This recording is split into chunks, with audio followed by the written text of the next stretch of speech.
let's say okay, we have a question that looks like this. What do you think would be its answer? इसका आपने RA और SQ दोनों इसकी लिखनी है, ठीक है? What would be its RA and what would be its SQL? अच्छा, इसमें पूछा क्या गया है? Show the names of employees and the names of their dependents. ठीक है? Show the names and salaries of employees along with the names of their dependents. ये आपसे पूछा गया है. So maybe you would write it something like pi of F name, L name, salary and dependent name, dep name लिख देते हैं. और यहां पे आ जाएगा आपके पास एम्प्लॉई ज्वाइन डिपेंडेंट. और कंडीशन क्या हो जाएगी? SSN is equal to ESSN. यही कंडीशन बनेगी जी, यही आरे बनेगी इसकी. और अगर हम इसकी SQL लिखना चाहें तो इसकी SQL would look something like select E.F name, E.L name, E.salary और उसका D.dependent name from employee E join dependent D on E.SSN is equal to D.ESSN. ठीक है, यही होगी. और अगर कहीं पे वेयर होगा तो यहां पे वेयर यहां पे आ जाएगा. तो अगर कुछ वेयर होता तो वेयर यहां पे आ जाता. अगर मैं कहता कि सिर्फ फीमेल एम्प्लॉइज का दिखाएं या ऐसे एम्प्लॉइज के बारे में बताएं जो डिपार्टमेंट नंबर 5 में काम करते हैं, जो भी वेयर होता मेरा वेयर यहां पे आ जाता. ठीक है, इस बात से एग्री करते हैं? फॉलो करें इस बात को? Okay, very good. Now let me change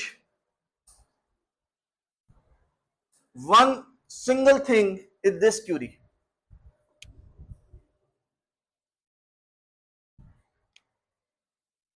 पहले हमारे पास सिर्फ 4 एम्प्लॉइज थे जिनके डिपेंडेंट एग्जिस्ट करते थे. तो हमारे पास जो डेटा आ रहा था वो सिर्फ उन 4 एम्प्लॉइज का आ रहा था.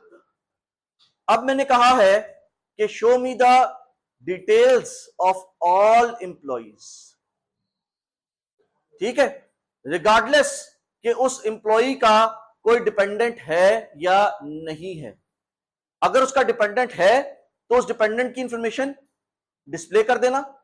लेकिन अगर उसका डिपेंडेंट नहीं है, ठीक है, उसका डिपेंडेंट एग्जिस्ट नहीं करता, तो भी उस एम्प्लॉय की इंफॉर्मेशन आनी चाहिए. मेरे पास जो ज्वाइन में टेबल्स इन्वॉल्व हैं उनमें से एक साइड के टेबल में से मैं तमाम रिकॉर्ड जो है मंगवाना चाहता हूं. हो सकता है वो जो रिकॉर्ड है, वो जो टेबल है, वो ये ज्वाइन के से पहले लिखा हुआ हो या ज्वाइन के बाद लिखा हुआ हो. ठीक है, मैं एक साइड का, एटलीस्ट एक साइड के टेबल के अंदर से तमाम रिकॉर्ड मंगवाना चाहता हूं. This concept is called outer join. So मैं अपने इस टेबल के अंदर से, मुझे बताइए, ये जो ज्वाइन का लफ्ज ये मैंने लिखा हुआ है, इस ज्वाइन के किस तरफ का मैं रिकॉर्ड मंगवाना चाहता हूं? कौन सी वाली साइड के? पहले वाले टेबल से मंगवाना चाहता हूं, दूसरे वाले टेबल से मंगवाना चाहता हूं? पहले वाले टेबल से मंगवाना चाहता हूं. ठीक है, सो मैं उस टेबल से मंगवाना चाहता हूं जो टेबल ज्वाइन के लफ्ज के लेफ्ट के ऊपर लिखा हुआ है. ज्वाइन के लेफ्ट के ऊपर जो ये एम्प्लॉय का टेबल लिखा हुआ है, मैं इस टेबल में से मंगवाना चाहता हूं. So I would write employee left join या लेफ्ट आउटर ज्वाइन. आउटर का लफ्ज ऑप्शनल है. ठीक है, आउटर का लफ्ज ऑप्शनल है, आप लिखें या ना लिखें चल जाएगा. Employee left join dependent D या left outer join dependent D. ठीक है, ये क्या करेगा? दिस वुड इंश्योर कि एम्प्लॉय के टेबल के तमाम रिकॉर्ड आएंगे रिगार्डलेस ऑफ द फैक्ट कि उनके अगेंस्ट डिपेंडेंट एग्जिस्ट करता है या नहीं करता. अगर डिपेंडेंट एग्जिस्ट करता होगा तो उस डिपेंडेंट की इंफॉर्मेशन आ जाएगी, और अगर डिपेंडेंट एग्जिस्ट नहीं करता होगा तो उसके अगेंस्ट ब्लैंक या नल कॉलम आ जाएगा। उस कॉलम के अंदर ब्लैंक वैल्यू होगी, ब्लैंक हो जाएगा वो कॉलम उस रिकॉर्ड के लिए जिस एम्प्लॉय के अगेंस्ट कोई डिपेंडेंट एग्जिस्ट नहीं करता। ये बात फॉलो कर रहे हैं? सो लेट्स से कि मैं कहता हूं जी मेरे पास एक टेबल ए है, TBLA एग्जांपल के तौर पे हम ले लेते हैं। टेबल ए है, इसके कॉलम है एक्स और वाई, और यहां पे है मेरे पास 1 2 3 4 एंड 5, और यहां पे है मेरे पास A B B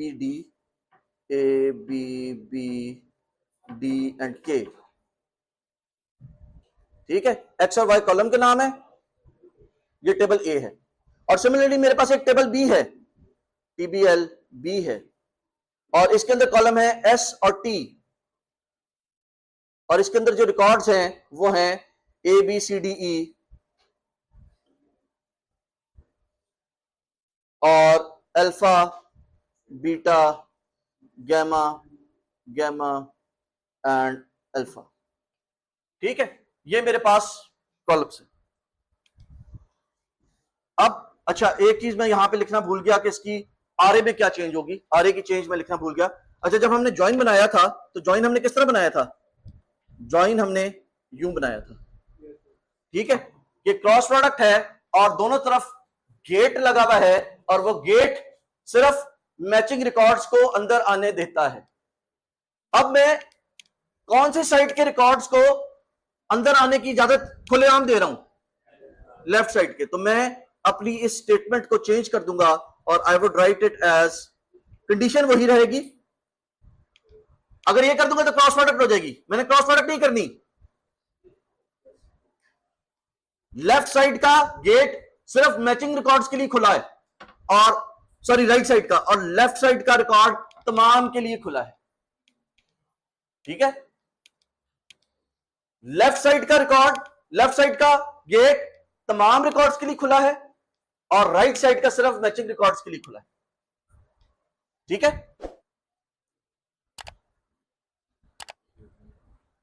सो अब हम आते हैं और यहां पे हम कहते हैं जी let me do it in green. मैं अगर ये क्यों नहीं लिखता हूं, select steric from A TA inner का लफ्ज ऑप्शनल ज्वाइन। अगर सिंपल आप ज्वाइन लगाएंगे तो इनर ज्वाइन लगेगा। Inner join table B on TA.y is equal to table B.s। ठीक है, अगर मैं ये क्यूरी लगाता हूं, आगे जो भी वेयर है वो अपनी जगह पे आ जाएगा। So I would write it as, इसकी एसक्यूएल क्या, इसकी आगे क्या बनेगी? TA join TB on y is equal to s। और इसके अंदर मेरे पास डेटा क्या आएगा? इसके मेरे पास कॉलम आएंगे x, y, s और t, और इसके अंदर डेटा होगा 1A अल्फा, फिर होगा 2BB बीटा, फिर होगा 3BB बीटा, और AD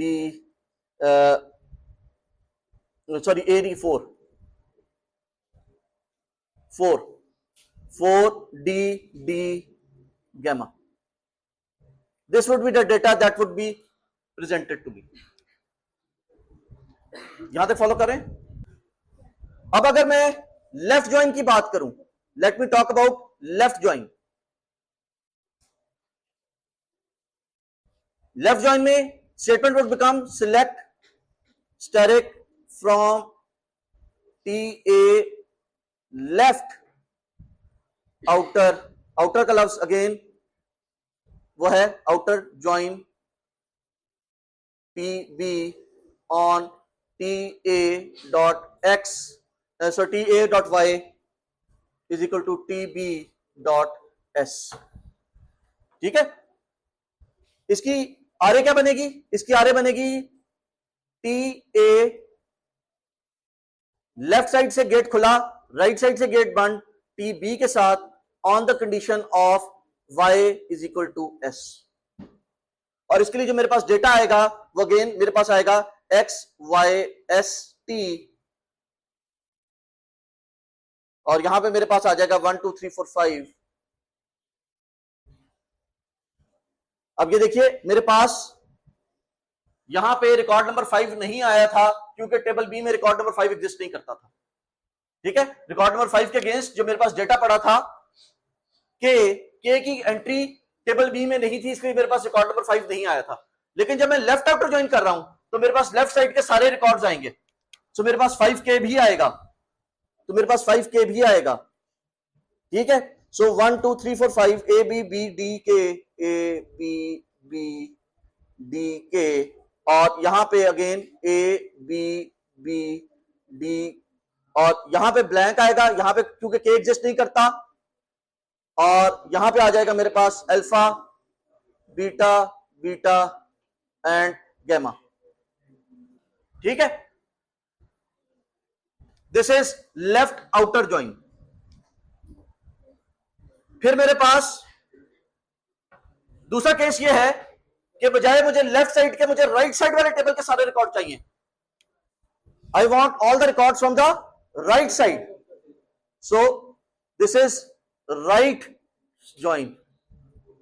right join, right side वाले टेबल के तमाम रिकॉर्ड चाहिए, तो it would be select steric from T A right, outer का लफ्ज optional, join table B on T A dot Y is equal to T B dot S. और इसकी SQL क्या बनेगी? इसकी एसक्यूएल बनेगी टी ए और टी बी, अब किस साइड के मुझे, और कंडीशन क्या है, y is equal to S. अब किस साइड के मुझे रिकॉर्ड सारे चाहिए, तो राइट साइड का गेट खोल दिया और लेफ्ट साइड का गेट बंद कर दिया। ठीक है, और मेरे पास इसके अगेंस्ट जवाब आएगा x y s t, column वही 4, लेकिन अब मेरे पास जो डेटा आएगा वो देखिए मेरे पास तमाम रिकॉर्ड्स आएंगे टेबल बी के, तो ए बी सी डी ई, और बी के मेरे पास 2 रिकॉर्ड आएंगे क्योंकि बी के अगेंस्ट यहां पे 2 वैल्यूज हैं, तो A B B C D E, यहां पे मेरे पास आएगा A B B C D E. A के अगेंस्ट मेरे पास अल्फा है, बी के अगेंस्ट मेरे पास बीटा है, बी के अगेंस्ट मेरे पास बीटा है, यहां पे मेरे पास गैमा है, यहां पे मेरे पास गैमा है, और यहां पे मेरे पास अल्फा है। ठीक है,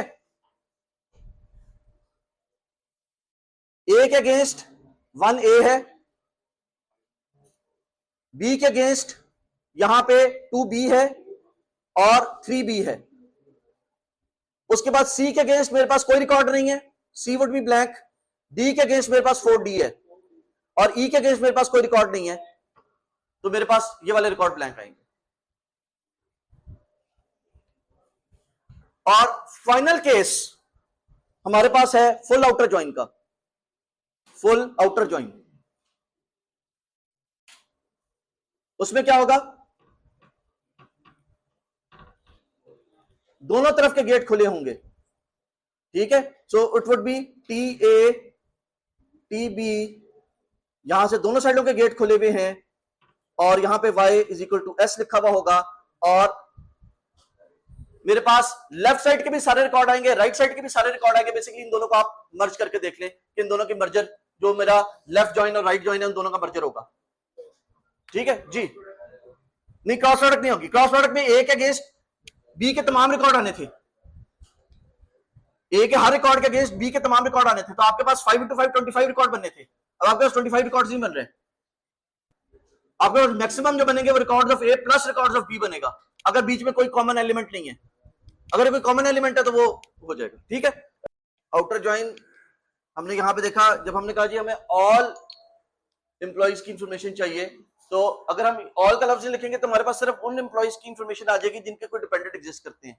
लेकिन अगर हमें तमाम एम्प्लॉइज की इंफॉर्मेशन चाहिए रिगार्डलेस ऑफ द फैक्ट कि उनका कोई डिपेंडेंट है या नहीं है, ठीक है, तो हमें क्या करना पड़ेगा, हमें आउटर ज्वाइन लगाना पड़ेगा, और आउटर ज्वाइन में हमें एम्प्लॉइज क्योंकि सारे लेके आने हैं, इसलिए एम्प्लॉय का लफ्ज ज्वाइन के कीवर्ड के किधर लिखा हुआ है, लेफ्ट साइड पे लिखा हुआ है या राइट साइड पे लिखा हुआ है, ठीक है लेफ्ट साइड पे लिखा है तो हम इसको लेफ्ट आउटर ज्वाइन कर देंगे, ठीक है।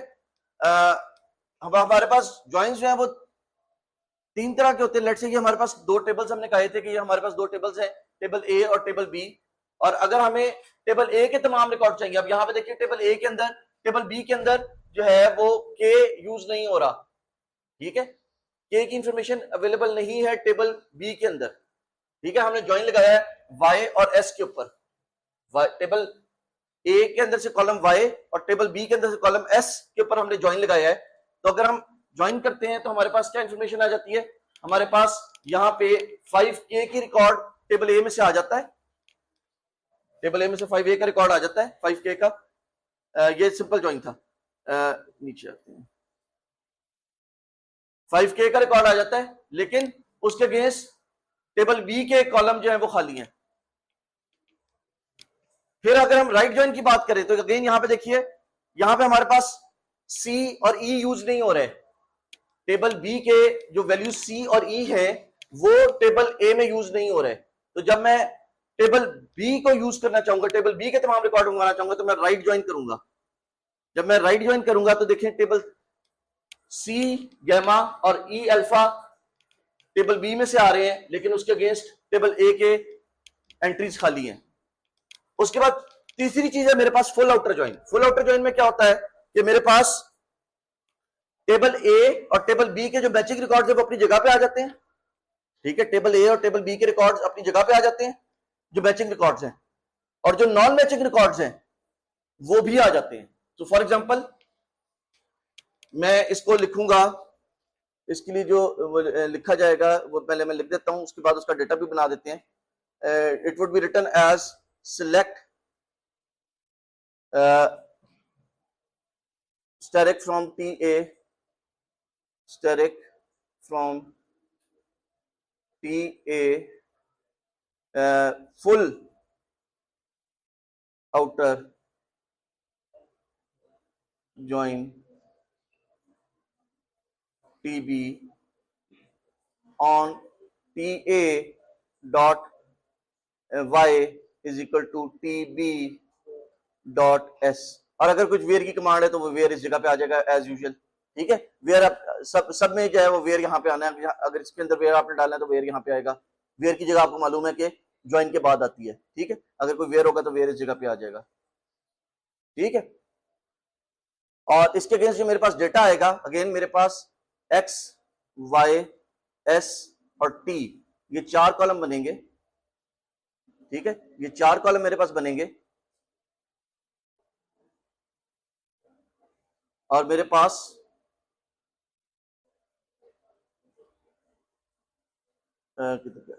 वन ए अल्फा, वन ए अल्फा, उसके बाद 2B बीटा, 2B बीटा, उसके बाद फिर है जी 3B बीटा, 3B बीटा, उसके बाद है जी 4D गैमा, या सी लिख लेते हैं, dash dash dash dash C gamma, उसके बाद है 4D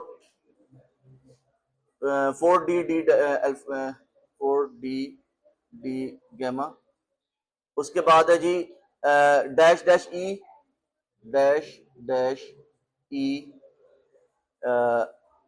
अल्फा, और आखिर में है हमारे पास 5K डैश डैश,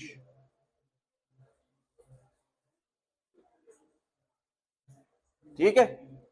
सो हमारे पास टेबल ए के भी तमाम रिकॉर्ड आ जाएंगे, टेबल बी के भी तमाम रिकॉर्ड आ जाएंगे, और टेबल ए और टेबल बी में जो मैचिंग वैल्यूज होंगी वापस आमने सामने आ जाएंगी, और जिनके अगेंस्ट कोई रिकॉर्ड एग्जिस्ट नहीं करता दूसरे टेबल में, जिस तरह के अगेंस्ट टेबल बी में कोई रिकॉर्ड एग्जिस्ट नहीं करता तो वहां पर टेबल बी की रोज खाली हो जाएंगी। इसी तरह सी के अगेंस्ट और ई के अगेंस्ट टेबल ए में कोई रिकॉर्ड एग्जिस्ट नहीं करता तो वहां पर टेबल ए की रोज खाली हो जाएंगी, ठीक है। जी यहां तक कोई सवाल?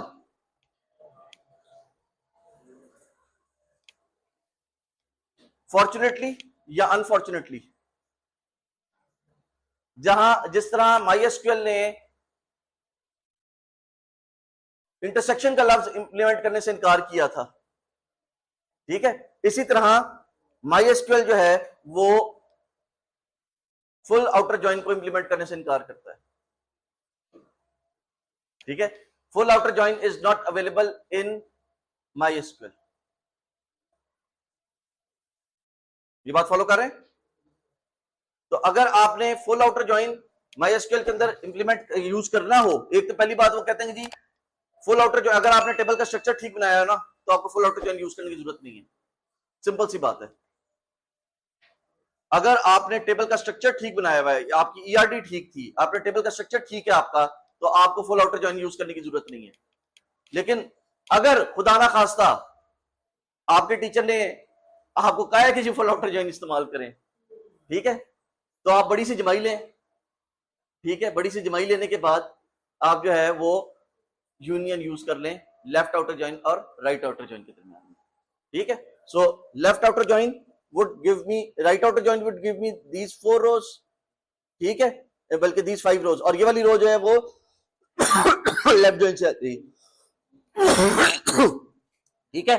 सो आपने MySQL के अंदर जब इसको यूज करना है, MySQL के अंदर करना है, तो MySQL में it would be select static from TA left join TB on TA.y is equal to TB.s union